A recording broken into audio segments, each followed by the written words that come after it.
Okay, we'll get started with Cincinnati head coach Scott Googins. Coach, if we just get your thoughts on the game, please, and we'll open up to questions. Yeah, I just unfortunate the way it unfolded. Again, I thought our guys battled. Again, not the results we wanted, but I'm just really proud of our seniors. And again, I'm very appreciative of all that they've done, not only for me, but the program. It's just tough to see them go out like this, but the season ends and came a little bit sooner than I thought. Take questions from the group on Zoom. We use that raise hand feature if you have a question. Coach, I'll ask the first one. The game started, you're looking at a 9-0 deficit, but it seemed like you get the 2-run home run and cleaning from there. Did you sense a spark kind of coming from those two developments that could have got you back in it? Yeah, again, our offense, the way we've been swinging, we didn't feel like we were out of it. Obviously, you don't want to dig yourself a hole, 9-run deficit. But again, we felt very comfortable with where we were and to be able to come back and be able to score runs, but it just didn't happen today.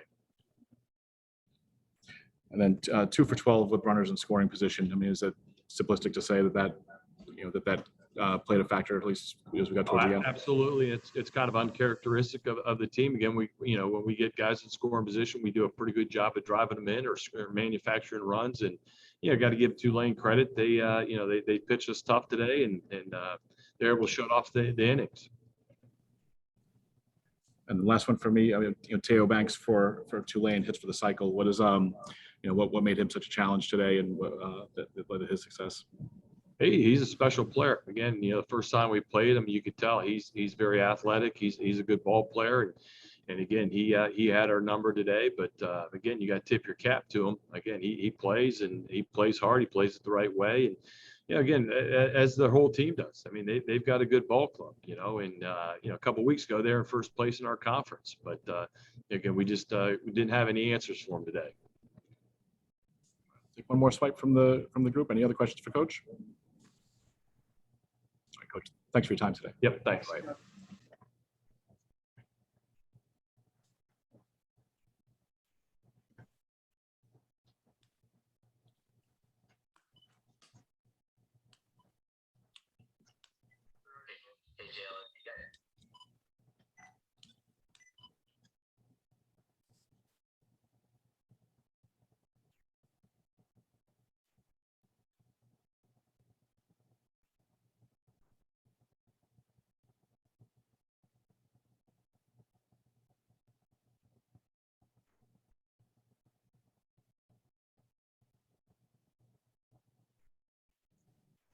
Just while we wait for Tulane coach Jay Uhlman, just a bit on scheduling for tomorrow. The Tulane East Carolina game will begin at 9 a.m. Eastern, 8 a.m. Central Time.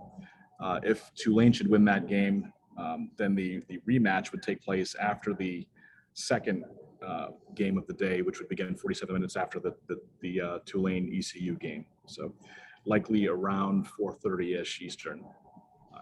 If a second game is necessary. It looks like the Tulane contingent is on its way here. So.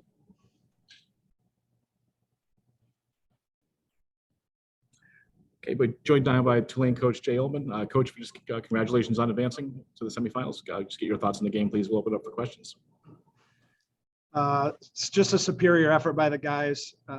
Just a lot of special performances once again. And, it's that time of the year where big performances can come when you least expect it.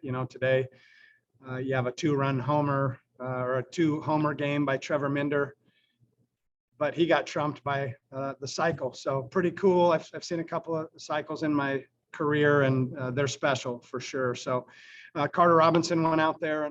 We staked him to a quick lead, which was really crucial, and he was able to just attack the zone and use his experience.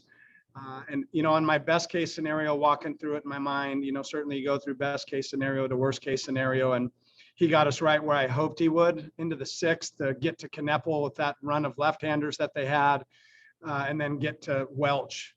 The unfortunate part, which again is baseball, is that Keaton didn't last as long as I was hoping that he would, which put Chandler in a spot to go a little longer than we'd hoped. But all in all, a real concerted effort by the guys. Their focus was spectacular. Their pre-game work was really good.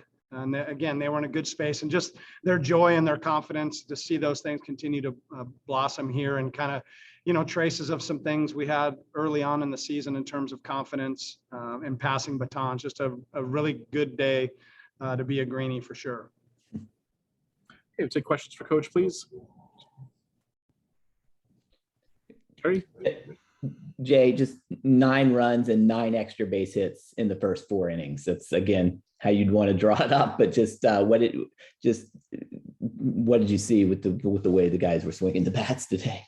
Well, we pulled in this morning to get our BP on the auxiliary field, and every single flag in the stadium was blowing straight out to center. And I had made a joke to Corey Glore, our radio guy, that we were going to have to be really good in special teams, and our PAT was going to have to be sharp, and maybe we had to bust out the 2-point conversion. So, going into that, in my mind, I was thinking it was, they had the potential for like a 18-15 kind of game, and they're in their bullpen. We're borderline in our bullpen. So, it was score fast and score often. And those things are all great when you plan them out and you think that way, but the fellas have to execute, and they did that. And you got to give our guys credit for their resilience and their toughness, for sure. Teo hit his first home run in the previous game. Then he has the first cycle in the history of the conference tournament. Just how much has he progressed just now that he's finally been able to get on the field and play? Yeah, just the same thing I alluded to yesterday. His growth was stunted by the thumb injury. And so the more at bats and more pitches he can see, the better he can feel about kind of how they pitch to him and the off-speed pitches that they think they're going to try to get him out with. And so that's where experience comes in. It's not just always about, getting the fastball to hit, which is important, but it's also how they're trying to set you up and how they're trying to put you away. And, I think I said to him, the really cool thing about the cycle was three of those hits came with 2 strikes, so again, it's the 2-strike tough. I didn't look at the box score yet, but I don't feel like I wrote down strikeouts a whole lot. And that's been a critical component of this tournament. We've been able to put the ball in play and reduce our strikeouts and get on base with freebies and get some extra base hits and momentum. When you get traffic, the pitcher has to pitch a little more fat over the plate to you. And, credit to our players. They play the game. We just stand there and watch them and hopefully put them in the best position. So really happy for them. Again, great to see their joy and their spirit. That never gets old for us. As you mentioned, with the wind blowing out, how key, I think 14 or 15 strikeouts, can't hit the ball if you're not hitting. The wind can't touch the ball if it's in the catcher's glove. How important was that? And how well did your pitchers pitch in conditions like that against a team that can hit well regardless of the wind conditions? Well, yeah, boy, oh boy, our pitching has been really spectacular. And the thing that they've done is that they've gotten to strike one, which again, it opens the playbook and allows you to pitch off your strengths. And when you do nibble or you do locate a pitch that's a little bit off the plate, it's more effective because the hitter's already in the hole 0-1. So strike one was huge. Chandler, certainly the longer he went in this game, the better that really got. His first pitch strikes and his winning the first 2 out of the first 3 pitches was really good. So, and Carter, same thing. So tremendous. And then on the offensive side, those balls that we hit out of the park, they weren't lofted homers. They were line drive balls that, when you just square up a ball and you hit a line drive in a condition like that, and it's got some leverage to it, it's going to get out of the park. And so that was the cool thing. It wasn't, our guys weren't, flying open and trying to see how far they could hit it. They were just staying with their plan and staying with their approaches and letting their swings work for them. And, you got what you got, which was pretty fun for sure. Yeah. I think I see Daniels for the East next one, Carolina. I know you don't want to reveal specifics, but obviously, I guess Chandler isn't available now after pitching this much today. Just how many guys are available for you tomorrow? Pretty much everybody except him. I wouldn't be surprised to see Carmouche and Hoffman and maybe even a Massey, those guys in short stints. So, we've got, if we want to get this thing done tomorrow to get to Sunday, we're going to have minimum 18 innings tomorrow. So all hands on deck, and guys are going to have to pitch and guys are going to have to play. And we're going to have to, just keep winning pitches and keep winning innings. So to get us to where we need to go. But first things first, it's getting them back to the hotel, getting them some food and getting them in bed so we can get going again early tomorrow, which we've already prepared for. We've already done that. And so we know what that feels like. So I think we're going to be in a good spot there tomorrow, and we'll just keep doing what we're doing. Yeah. East Carolina's got a nation's best 16-game winning streak, but you beat them 2 out of 3 earlier this year. How much does that help to some extent, knowing what you can do? Well, it's like the old momentum question. It's only as good as the next game. That was a while back. We were in a different space, and so were they. I believe they lost the next day against NC State, and then they've reeled off a bunch of wins since then. So, they're coming in feeling pretty good about themselves, and rightfully so. They've earned that.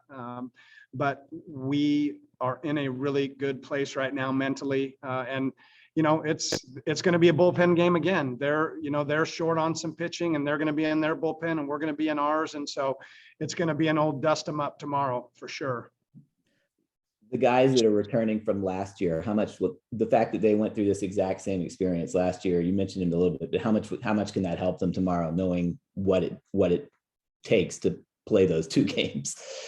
Yeah, I think it does help to some extent, because there's a picture for them. There's a roadmap. They've been there, but every game, every year's different, and scenarios are different. But to be able to have some guys that live through that certainly is important, especially for the guys that haven't been there. But we're at backyard baseball right now. It's just go out there and compete and have fun and be focused. And if we get to game 2, then we'll take care of game 2 when we get there. But our focus is going to be getting off that bus and preparing well in the morning, and getting after it. First pitch again will be the visitors, and we'll have the opportunity to get out there and set the tone early. And that's what the intent will be, and it'll be up to the guys again. And looking forward to their efforts tomorrow for sure. They're ready for it. Coach, do you feel like at this point you're playing with a little house money? I mean, yeah, you could say it that way, but our guys are where they believe they should be, so it's, I don't subscribe to the nothing to lose house money. That is, that I like to use that when somebody makes an error and we get on first base and we can run, and if they get thrown out, it's house money. But I don't really subscribe to those kinds of things, because I believe our guys believe they belong and can win this thing. And so belief's really important, especially in a game like baseball, where those things are really fragile, and really it comes down to the toughest guy mentally that can get to the next pitch faster than the other guy. Those things really matter. How hard, just in the context of trying to win 2 tomorrow, how difficult is that, do you think, Coach?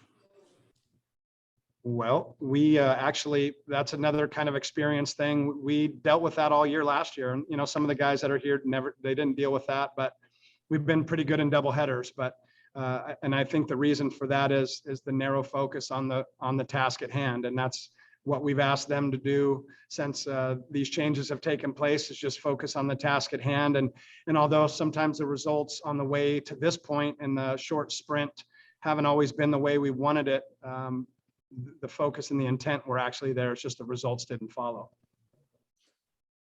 Would you consider using Teo on the mound tomorrow too? Yeah, he was going to go today if we needed him in the 9th, no question. So it's all hands on deck, and with somebody like Teo on the mound or in the box or in right field, and as competitive as he is, we'll take that every day. So yeah, he's available, and he'll want the ball, and we get in a spot where we need to use him, we will. So it'll be bob and weave and short leashes, but again, we need to get put ourselves in position where we can get some length to some guys and kind of bridge some things together. So back to the drawing board tomorrow. It's survive in advance, and that applies again tomorrow too. Coach, thanks for giving us a few minutes. Appreciate it. Yep, thank you. Thank you. See you guys tomorrow. We'll bring in Teo Banks next.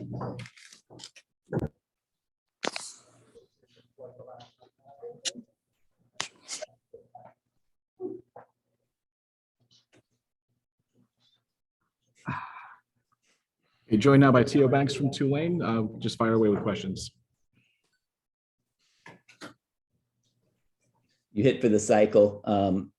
I heard your interview on TV, you said you weren't going for the home run in that at bat, but how nice a feeling is it? You're the first player in the conference tournament history to hit for the cycle. It's a true blessing. Super exciting, super happy, not just for me, but for the team too. Mm-hmm. You guys hit them hard early. I think you had 9 extra base hits through 4 innings.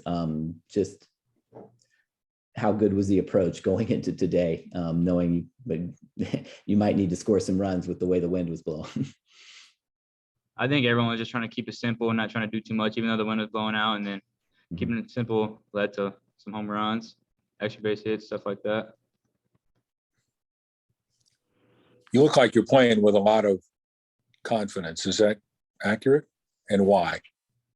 Yes, sir, I am. Even when I am struggling, I try to put a lot of confidence, because at the end of the day, it's a baseball game. It's a blessing to be able to play it. So I look at it that way. Go out there and have fun. Know you're good. Know you're here for a reason. Do you think there was a little bit of a carryover from the last game as far as what you were able to do? Do you think that kind of helped you just relax and play today? I did. I would say, yeah, but I just, like I did the last game, try to keep it simple, and it's just working for me right now. How much would you like to get the opportunity to pitch tomorrow? I'll be ready to go. Any other questions for Teo? Thanks, Teo. Okay, excuse Teo. Thank you. We'll bring in Trevor Minder next.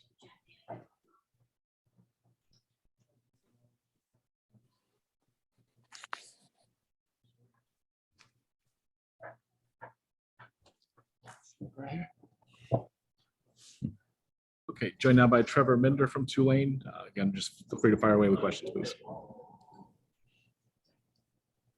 Trevor, you're the opposite of a freshman playing this tournament for the first time. Just how much, 2 home runs today, obviously you lose, your college career is over.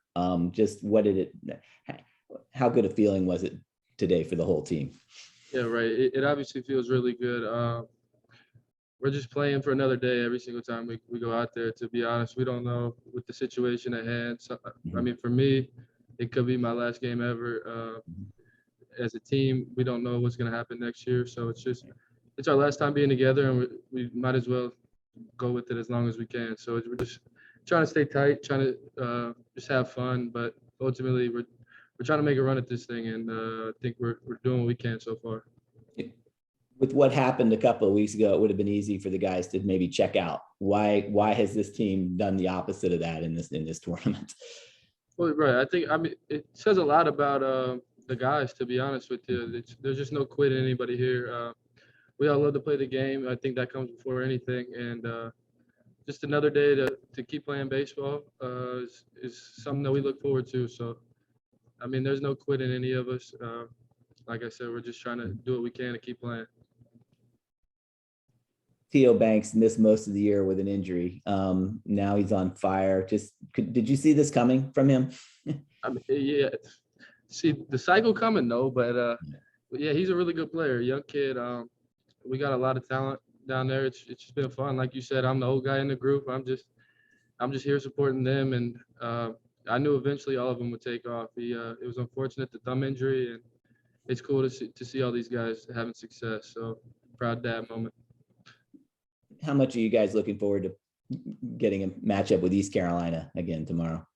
Right, yeah, it should be a good one. I mean, we've had a little bit of success earlier this year, so we know we can do it, and we know what we're up against. So it just comes down to showing up and throwing strikes, competing at the plate, making plays, all that, just routine baseball, and that hopefully that's enough to get it done. Trevor, do you think, I asked Coach earlier, do you think you guys are kind of playing with house money now? I heard his answer, so I'm going to say no. But no, I think so, honestly. If you look at the situation, we really don't have anything to lose. It's kind of, I don't want it to be like feel sorry for us or anything like that, but we were dealt the cards we were dealt, and we're just going to try to make a run at it. There's really not much else we can do. So just go have fun and do what we can. Coach has been pretty steady through all of this. Do you think you guys as a team have responded to that? You said Coach Jay? Yeah, it's been very steady. It seems like Yeah, through all. yeah, he's a super cool dude. Super calm and collected. Really knows how to reach us and motivate us. So I think he's been a big part of us being able to keep playing and have the success that we're having. But so yeah, I would attribute it a lot. If there was anybody that could come in and do it, it was him. So How unreal a story it would be if you guys could pull this off. right, it would be awesome. But I mean, it's something that to some may seem unreal, but to us, I mean, we believe we can do it. It's not that crazy. We have the talent, we have the arms, we have the guys to do it. We just got to stay together and play good baseball, and we'll see what can happen. Any other questions? Thank you. Trevor, thank Thanks, you. Trevor. Thank you, guys.